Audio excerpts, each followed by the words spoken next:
दूसरे की वस्तु। 1. दूसरों के पहने हुए वस्त्र और जूते स्वयं नहीं पहनने चाहिए। 2.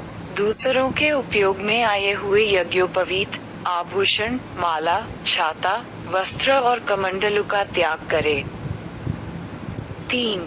जो बिना कुछ दिए दूसरों की सवारी, शैया, आसन, कुएं, बगीचे और मकानों का उपभोग करता है, वह अपने स्वामी के पाप का 1/4 भागी होता है। 4.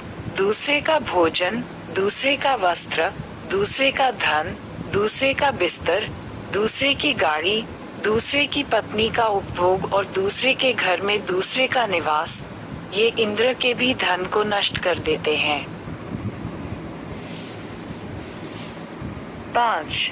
जो मनुष्य अमावस्या को दूसरे का अन्न खाता है, उसका महीने भर का किया हुआ पुण्य अन्नदाता को मिल जाता है। अयनारंभ के दिन दूसरे का अन्न खाए तो 6 महीनों का और विषुवकाल, जब सूर्य मेष अथवा तुला राशि पर आए, में दूसरे का अन्न खाने से 3 महीनों का पुण्य चला जाता है। चंद्र ग्रहण और सूर्य ग्रहण के अवसर पर दूसरे का अन्न खाए तो 12 वर्षों से एकत्र किया हुआ सब पुण्य नष्ट हो जाता है। संक्रांति के दिन दूसरे का अन्न खाने से महीने भर से अधिक समय का पुण्य चला जाता है। 6.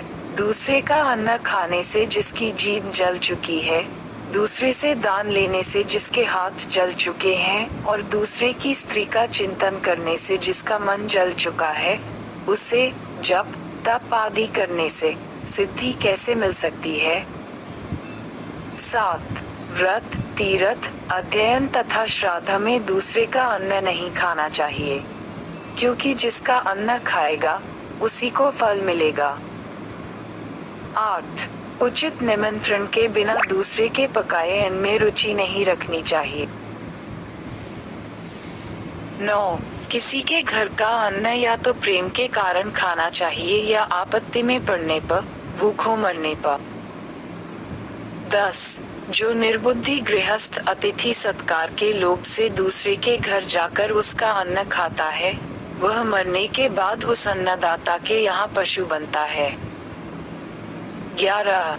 दूसरों की कोई भी वस्तु, चाहे वह सरसों के बराबर भी छोटी क्यों न हो, अपहरण करने पर मनुष्य पापी और नरकगामी होता है।